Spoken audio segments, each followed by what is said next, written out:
Hello and welcome to the Pathfinder show, speaking to mind, body, and spirit to create the life that you want. Hello, I am Toni Gorman, your host. Today's show is being brought to you by Elite Homes and Estates. So today I am talking with two women that are going to help us to transform our lives, and they both are doing it in two different ways. So I have Eboni Borden-Manago, and she is a push agent, and she helps to transform lives. I also have Heloise Ridley. She is a speaker for families, a Christian counselor, and she does it in a very interesting way. She is a mobile therapist. So we're going to talk about those two different things. We're going to start with Eboni, because Eboni does something that I need help with. And Eboni, when we spoke over the phone, you shared with me that you are a procrastinator starver. You can starve people that procrastinate. You can teach us how to do that. And I want you to tell us how you do it, but you can start from your story and how you got there. Is that good? Oh, wow. We can start there and we'll condense it, certainly. But what I can tell you is that I've come from the belief that there is purpose and then there's destiny. Purpose is where you sit and who you are and the original idea of who you should be, and you have no control over that. Destiny is where you should end up, but there's an animal called free will that counters the destination often. Right.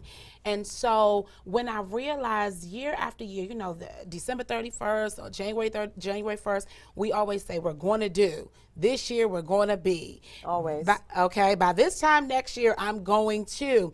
And years down the line, they have those lists have not been realized. And so I began to ask God, what is it that has, start with me feeling stuck? I understood that I had the skill. I understood that I was around the right people. Absolutely. I understood that I had a great support system, but I was still stuck. And so what I realized is that he had me track that everything that was on my to-do list was just that, a list. Yeah, that's happened to me before. And so move forward. And so moving forward, they tell you to figure out your why. But then I had to understand, like, God speaks and he says, now when your why doesn't work, what do you do next? Absolutely. So, I did all the 2 points in the poems. My why was my children. My excuse was also my children. And so I began to shift my energy from trying to create a space to produce who I'm supposed to be, right? To just being who I'm supposed to be. And everything else will line up with it. Say that again. So I stopped expelling energy on getting rid of what I thought was in my way and just pushed the energy in the area to where I needed to be. Okay. So my children aren't going anywhere. When we talked, my children, I was, trying to make dinner. My life is still my life. And you told them to go outside. I said, go outside, have some fun, get some air. And we don't do that anymore with our children. No, it's go sit in front of the TV, go, get on the phone, go play a video game, or no, go outside. Get some of that energy off of you. And while you're doing that. Is that an everyday thing for your children? It's not every day because some days they have homework. And it's not every day because I am a business owner. So sometimes we're getting home extremely late.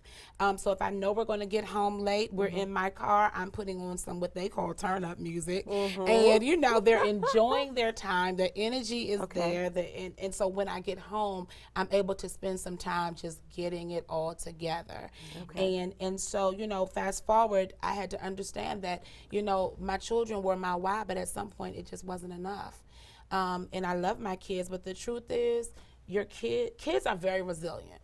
And so they're going to love me regardless. They're going to love me if I stay in the bed. They're going to love me if I don't do not one other thing for them. Absolutely. They're going to love me. And so I could lay in the bed and not do anything, and I would be fine with them. So they couldn't be my why because they would not push me. Okay. All right. It wouldn't be a mommy, come on, let's go. You got to do this. No, it just couldn't be my why. So my why became my heart for society. My why became, Eboni, you have to transform yourself so you can then transform those that are outside of you. And so if I reproduce who I am by first building up who I am, then I can reproduce that in other people. Then they can reproduce it in people that I would never touch. Then those people that can reproduce. You understand what I'm saying? I do understand what you're saying. You can count how many seeds you have in an apple, but you cannot count how many apples you have in a seed. And so the moment you begin to plant that, then you begin to help other people. So then how do I stop being stuck? You stop making excuses. The truth is, you know, I started this journey working out, eating right. I call it a journey now because diet just started making me feel crazy. So I started this journey, right? And I just started it, so catch me in 90 days. Just watch me. Okay.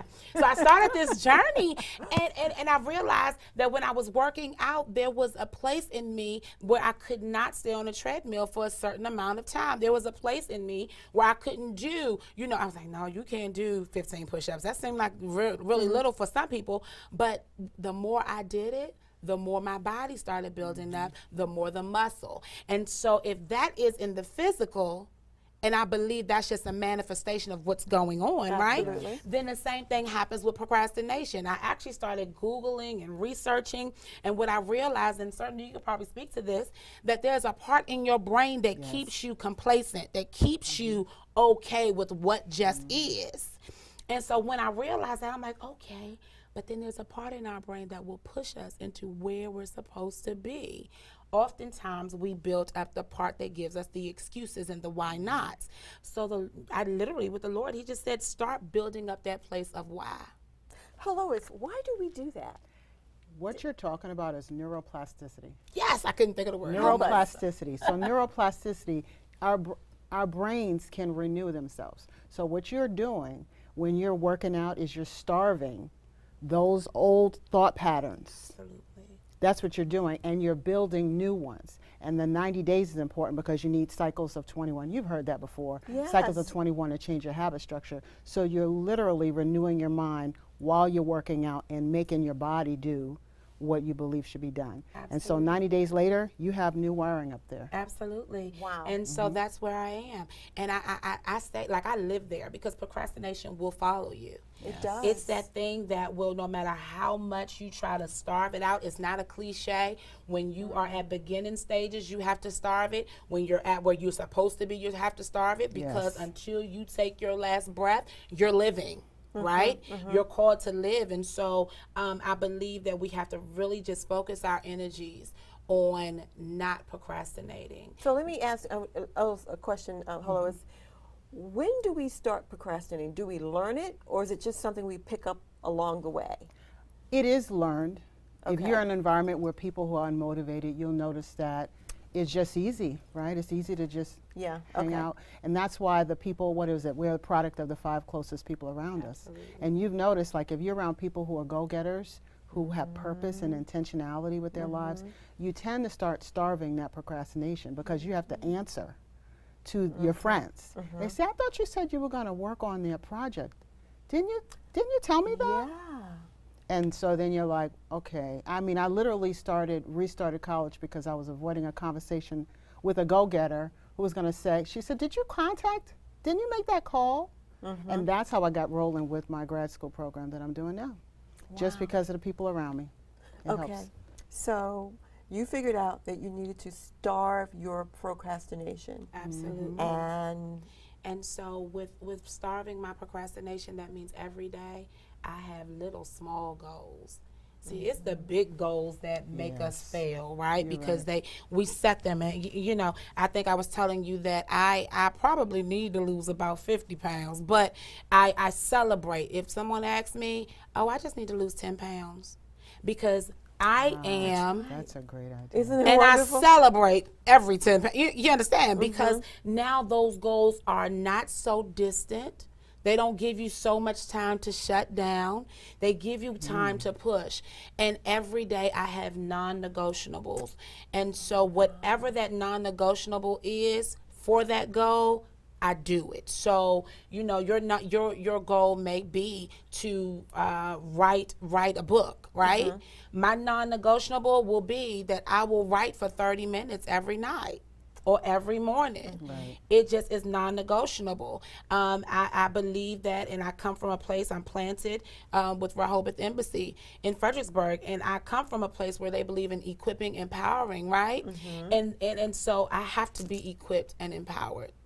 You know, I have to feel that in order to be pushed, and so that comes with putting yourself in the right environment. Absolutely. So you became a push agent because you pushed yourself, and now you are equipping others.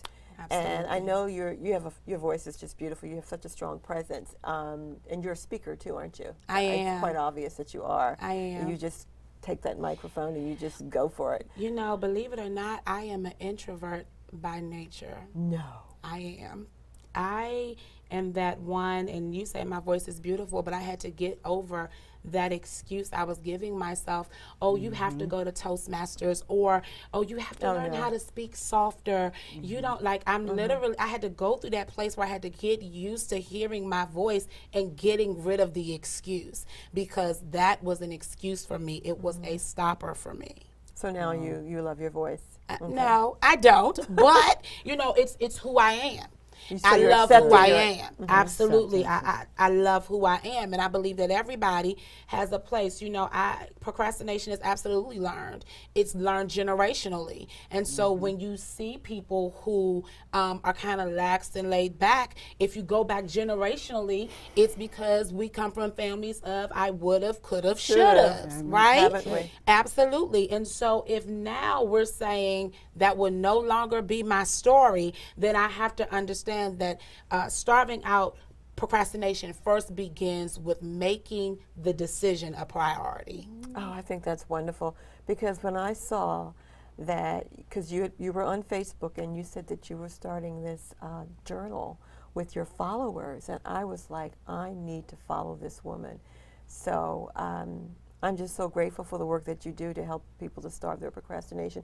Can you give us one tip to share with folks?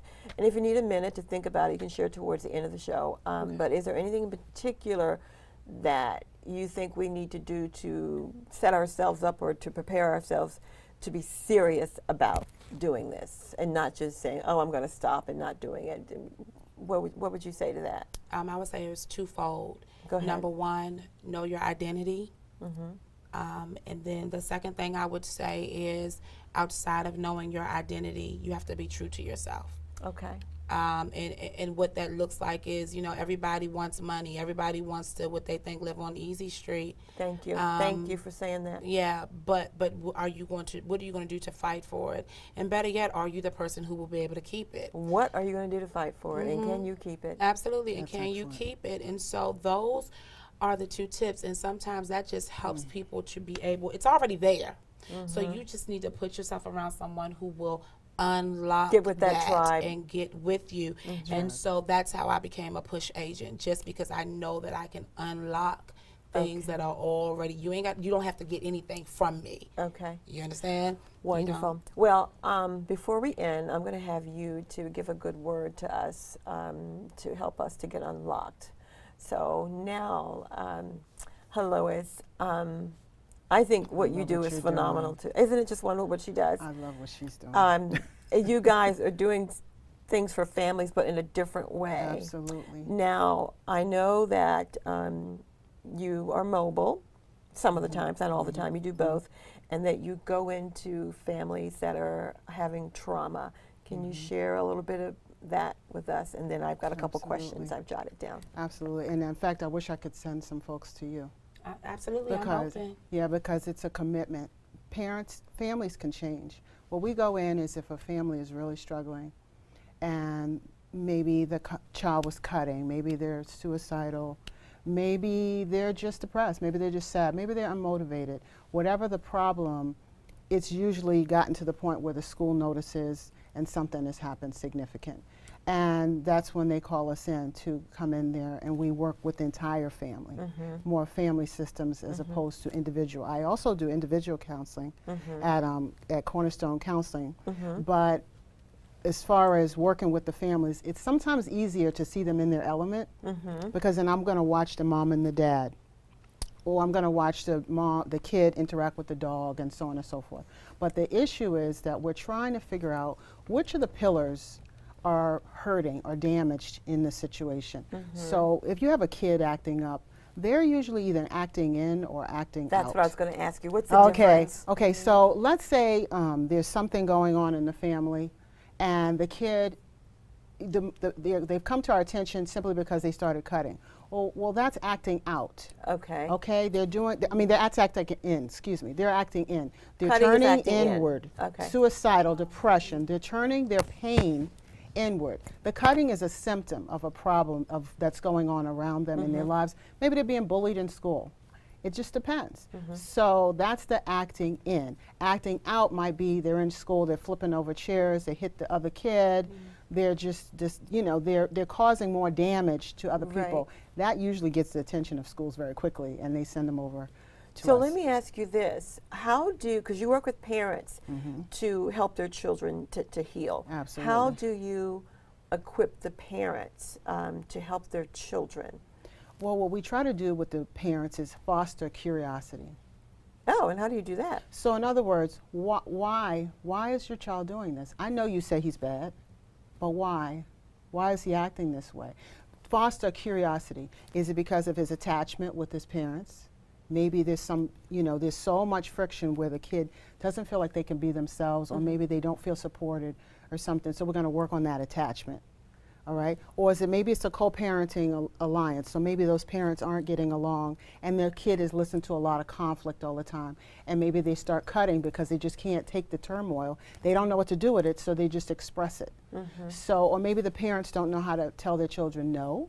Okay. All right? No, turn off the video games. It's hurting your brain. And that'll cause a child to act out, or if you have a kid who does hours and hours and hours of video, hours and hours and hours, and that's going to shut down their ability to regulate their emotions. That's going to that's going to lead, if you have a kid and you see them depressed, my first question is, how many hours are they online? Screens, video games, cell phone, television. It messes with their brain, and it's addictive. It messes with the, it's almost like cocaine. The dopamine is released when they do the internet. So they rather be with that thing, that screen, as opposed to another individual. They don't want to go out. You'll hear it. I don't want to go outside. I don't feel like it. I don't want to play. Well, why don't you go talk to your friends? I don't want to call. And they lose their ability to relate as much. They might push you away, and they go into this inner world. Then they get depressed. Okay, so how do we get the parents to connect with their children and to get them on a path where they're not getting addicted to all the electronics, and to get out of the depression and the suicidal things and the cutting? How do you do that? Well, every family is different, obviously. But one of the things, like I said, we want the parents to be curious. We want the parents to understand the kid needs FaceTime. The kid needs to interact with you and be together.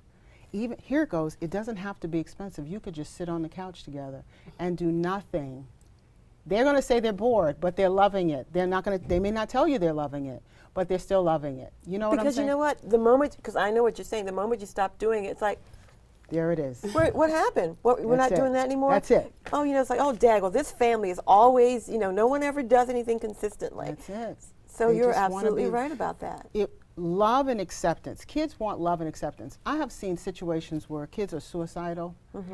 And okay, if they're about to commit suicide, obviously we're going to call professionals, they're going to call us, and they're going to send them to the hospital. If they're about to hurt themselves, if they have specific plans, okay, that's medical. But if they're going to they're just talking about it, they have no plans, and they throw that term around a lot, like, I just don't know if I'm worth being here. I know. Stuff like that. Okay, what they're saying is, I need help. I need relational help. I need you to love me. I need you to accept me. I need to be heard. Yeah. A lot of teenagers don't even feel heard. I'm sure. And that's why we see a lot of this. It's just, it's so painful, because really, like one family, all they did was pay attention to the child. And the child just turned around just from attention. Just a couple of mommy dates with mommy or daddy. And I would imagine that would have to be really sincere. That means, like at my home, well, my daughter's out of the home, but when she does come and I have a favorite niece that will stop by, I say, phones away, because we are going to interact and we're going to be together. So we just have an agreement. We put the phones down, maybe not the entire time, but at least for us to get caught up and hear what's going on in the other one's life, this, that, and the other, so that we can chat about it. So now you are counseling, Christine counseling in an office and mobily. How's that different, and what information are you getting when you go into someone's home, when you do the mobile piece, as opposed to sitting on a sofa? Well, when I do the mobile piece, I am from the state of Pennsylvania, so we use ecosystemic structural family therapy. So basically, it's more of a system. We're trying to find, we're going to visit their school. We want to talk to dad. Maybe dad is not in the picture. We still want to talk to dad, if he will. We want to meet the family dog. We want to meet everyone and watch how they interact, because it shows a lot. Like, you might have a kid, and I've had situations, you're talking to the kid is fine, I'm joking around, I'm a kid at heart. So I'm like, hey, how you doing, girl? What's up? What, and I'm gonna talk to her, right? Mom or dad walks in, switch. Oh, wow. They shut down, their eyes are down, they start twitching, they're fidgeting. Why is that? Because something is going on with that, the executive function, the leadership of that family. Maybe dad is really excessively strict, controlling, and so she just can't, this kid, he or she just can't really express themselves. They're not free to be themselves, because maybe their parents are perfectionists and they just want them to be a certain way. Now here goes, I believe in standards. I mean, I have 6 kids and they will tell you we have standards, okay? However, if I hear a kid saying, Mom and Dad, I know that you guys believe in being an overachiever, the pressure is hurting me, back off. And now it's like a whole new world. It's like, you wanna dance? Dance. Dance till you can't anymore, and just make sure you pay the bills. You know what I'm saying? But meet them where they're at. I want them to raise the bar, yes, but I don't want the bar to choke them. Absolutely. You have to love on them. Love them to what God has called them to be. What did you think about what Eboni said about that she has her kids to go outside and get some fresh air, and her reasoning for doing it? I personally, I think it's phenomenal. Word. Is that? I wanted to pull out my pom-poms. I used to be a cheerleader, like, woo! She gets it. Yes, absolutely. Go outside. The kids don't know how to go out. I feel sorry for sometimes when the kids, they're stuck in front of these screens. They don't understand just playing. Put them outside. Let them go. We don't know what to do. If you send them out there enough, they'll figure it out. It's just great. That's smart. So, problem solving. What does that look like? How can we do that? With do we teach the parents how to problem solve? Starts with the parents. Everything starts with the parents. Parents bring their kids to us and say, "Fix my kid." Yeah. What they don't understand is half the time, it's painful because we feel burdened, we feel pressured. I mean, but it really starts with us. They do make their own decisions and choices. They have free will, but it does start with us. How do I respond to this child? You know, like every child is different. I mean, like 6, I live in like a maze. So this child needs assertive interaction. This child needs space. So let's say they're having a problem. I'm going to be curious as to the personality of their child. So I'm going to talk to the parent. Let's say it's a client. I'm going to talk to the parent. So tell me about what's happening here. And then if the kid is in the room, I'm going to watch how the kid responds to what the parent is saying, because they might twitch, they might roll they might just, and you know what that means. That means, well, she just really doesn't understand me. You know, so but I want the parents to slow down enough to be curious. Why? Why? Because this acting out is a symptom. You know, I hear all you're saying. It makes perfect sense. It's great. But there's so many parents. I remember a time when I was just in survival mode. and it's really hard. Yeah, I mean, it is. I managed to stay focused on my kid, but there was just days when I didn't want to do it. But you know, I had that push. That's why I say she's needed. She would be great for parents because it is really, especially if you're trying to walk through a season. If you have a kid that's having problems, you want to walk them through a season, you're going to need that support system around you. I'm not me, I have a team of people around me. And hey, sometimes you do need to bring them to us, to counselors, so I could join with mom and join with the child and help her learn the coping skills, self-regulation, so mom can slow down, dad can slow down, the kid can slow down. We don't have to escalate all the time. We can actually slow down enough to hear each other. Well, I'm going to ask you a question. I want you to give me a yes or no, because there's one other thing I want you to do before we wrap up. Would you come back if I could get maybe a kid and a parent, or a kid and two parents, and maybe walk them through something like that? That would be great. Okay, so I want you to share the information with the viewers about your business and where they can find you and all. And then I want you to do the same thing, but, I also want you to close this out with a good word over our viewers and over the things that you've heard us say. So, Heloise, you take it away with sharing your information, and then you jump right in. All right. Okay. Well, my name is Heloise Ridley, and HeloiseRidley.com is where they can reach me. And my business is Ridley Concepts and Solutions, where I empower children and families. And really what I love to do is go into groups, organizations, and speak and share and do more like of a workshop and work with the parents to do problem solving with their specific cases, because then you really get down to the nuts and bolts that are going to help the person. Thank you. Thank you so much. Appreciate it. So share where you can be found, your business, give up that good information, and then close us with a good word for the viewers. Got it. So I'm Eboni Borden-Manago, your push agent for Equipped Transformers, where we don't transform just you, but we also transform you so that you can transform others. I can tell you that by vocation, I have every excuse in the book. I am a mom, I am a wife, I am a minister of the gospel, I own an income tax and accounting business. I am also a case manager, but my call is singular and it's one, and that's to push people towards their destiny, which makes me your push agent. I believe that everybody already comes equipped with what they need. You just have to be pushed into the direction in which you're designed to be.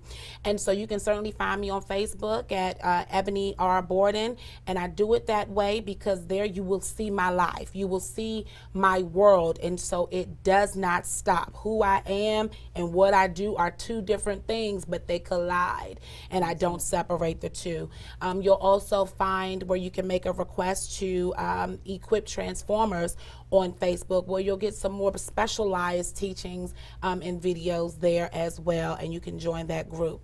Now, what I want to say is it's not about what's external that stops us often. Oftentimes, procrastination is simply a manifestation of where we feel powerless. And so it is my job to help people to understand that it's not from the external that you'll get it, it's from internal. And so right now where you are, right now seated, I just want you to look internally and listen to that deep, still voice that is telling you that you are empowered, that you can do it, that you will not fail, that dream that you set on the shelf is still on the shelf. It just needs you to grab it and dust it off, and you can do it. You are empowered to empower. And so again, we are starving out procrastination, and we're pushing towards our destinations. Thank you. All right, and that seals today's Pathfinder show. Thank you for watching. Until next time, I'm Toni Gorman, your host.